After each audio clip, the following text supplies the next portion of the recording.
আসসালামু আলাইকুম। Recipes by Ryans পম চ্যানেলে সবাইকে স্বাগতম জানাচ্ছি নতুন আরেকটা রেসিপি দেখার জন্য। আজকে পিঠার আরেকটি নতুন রেসিপি নিয়ে হাজির হয়েছি। সেটা হচ্ছে দুধ চিতই বা রসে ভিজানো চিতই পিঠা। আর এই দুধ চিতই পিঠাটা গ্যাসের চুলায় মাটির খোলা দিয়ে কিভাবে খুব সহজে তৈরি করা যায় সেটাই আপনাদেরকে দেখাবো। আর এই পিঠা তৈরি করতে আমি কোনো চালের গুঁড়া ব্যবহার করছি না। আমাদের এই ভিডিওগুলো যদি আপনাদের ভালো লেগে থাকে অবশ্যই আমাদের চ্যানেলটাকে সাবস্ক্রাইব করে পাশে থাকা বেল বাটনটি অন করে দিবেন, যাতে পরবর্তীতে আমাদের নতুন নতুন ভিডিওর নোটিফিকেশনগুলো সবার আগে আপনারা পেয়ে যেতে পারেন। চলুন তাহলে দেখে নিই এই পিঠাটা গ্যাসের চুলায় মাটির খোলা দিয়ে কিভাবে আমরা তৈরি করছি।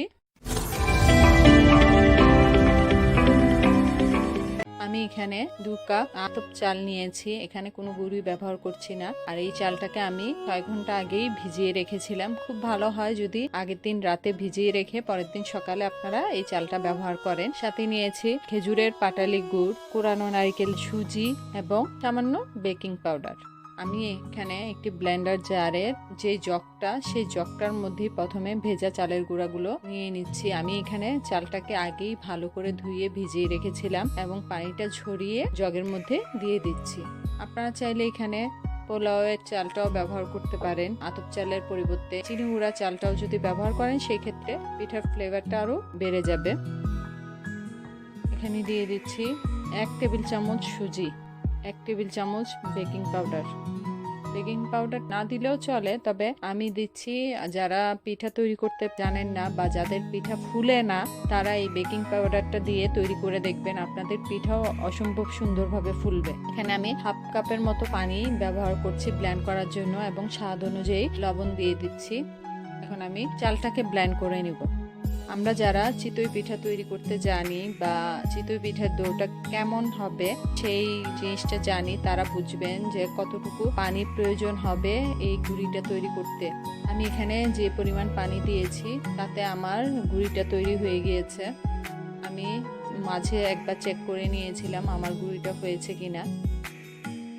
এখন আমি জার থেকে পিঠার ব্যাটারটা ঢেলে নিচ্ছি এবং চামচ দিয়ে দেখিয়ে দিচ্ছি আমার পিঠার ব্যাটারটা কতটুকু পাতলা হয়েছে।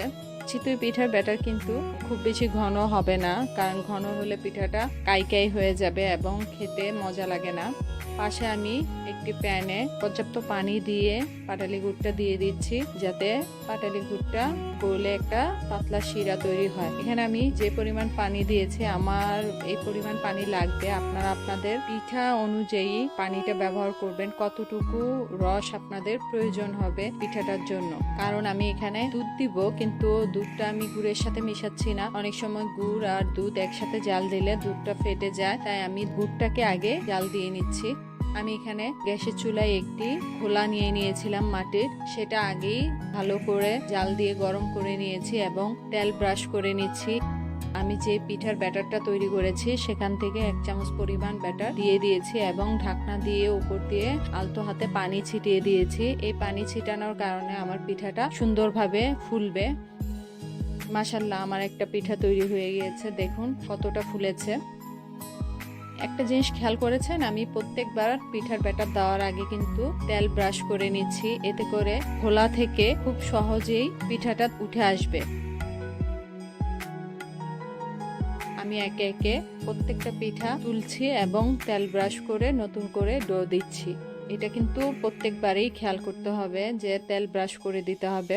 আর চুলার হিটটা বাড়ানো কমানো যাবে না। যেই হিটে আপনি পিঠাটা প্রথমে তৈরি করবেন সেই হিটেই প্রত্যেকটা পিঠাই আপনার তৈরি করতে হবে, এতে করে পিঠাগুলো সবগুলো পারফেক্ট হবে। আমি এখানে চুলার হিটটা লো এবং মিডিয়ামের মাঝামাঝি রেখেছিলাম এবং আমার প্রত্যেকটা পিঠাই মাশাআল্লাহ অসম্ভব সুন্দর এবং ফুলকো হয়েছে। আমার এই রেসিপিটি ফলো করে আপনারাও বাসায় এই পিঠাটা তৈরি করবেন এবং কমেন্টের মাধ্যমে আমাদেরকে জানাবেন আমার এই রেসিপিটা আপনাদের কেমন লেগেছে।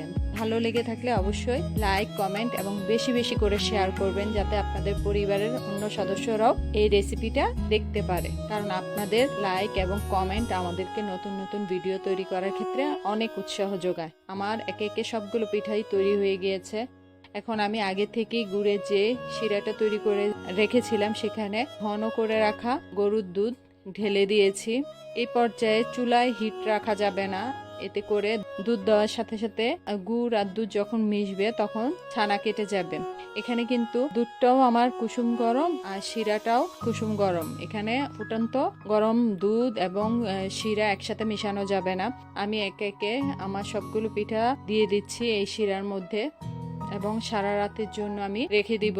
এতে করে প্রত্যেকটা পিঠা দুধ আর গুড়ের যে শিরাটা সেটা চুষে নিবে এবং প্রত্যেকটা পিঠা ফুলে প্রায় ডাবলের চেয়েও বড় সাইজের হয়ে যাবে। উপর দিয়ে আমি নারকেল দিয়ে দিচ্ছি। যারা নারকেল পছন্দ করেন না তারা স্কিপ করতে পারেন, তবে এই পিঠায় নারকেলটা অনেক ভালো যায় এবং আমরা সবাই নারকেল দিয়ে এই পিঠাটা খুবই পছন্দ করি। তাই আমি উপর দিয়ে এভাবে কোরানো নারকেল দিয়ে দিয়েছি। আপনারা চাইলে কুচি করা টুকরো করা নারকেলটাও ব্যবহার করতে পারেন। আমি এখন ঢেকে রেখে দিব সারা রাত্রের জন্য। সারা রাত্র ভিজিয়ে রাখার পর সকালে আমি আপনাদেরকে পরিবেশন করে দেখাচ্ছি আমার পিঠাগুলো ফুলে কতটা রসে টইটুম্বুর হয়েছে এবং ডাবল হয়ে গিয়েছে। আমি এখানে টুকরো নারকেলটাও পরে ব্যবহার করেছি, আপনাদেরকে ভিডিওতে দেখাতে ভুলে গিয়েছিলাম। আপনারা অবশ্যই এভাবে আমার রেসিপিটা ফলো করে একবার হলেও বাসায় এই চিতই পিঠাটা তৈরি করে খেয়ে দেখবেন। পিঠাটা আমি এখন কেটে দেখাচ্ছি। দেখুন মাশাআল্লাহ, দেখতে কতটা লোভনীয় হয়েছে, খেতেও অসম্ভব মজা হয়েছে। সবাই ভালো থাকবেন, সুস্থ থাকবেন। দেখা হবে পরবর্তী নতুন কোনো রেসিপিতে। সেই পর্যন্ত আল্লাহ হাফেজ।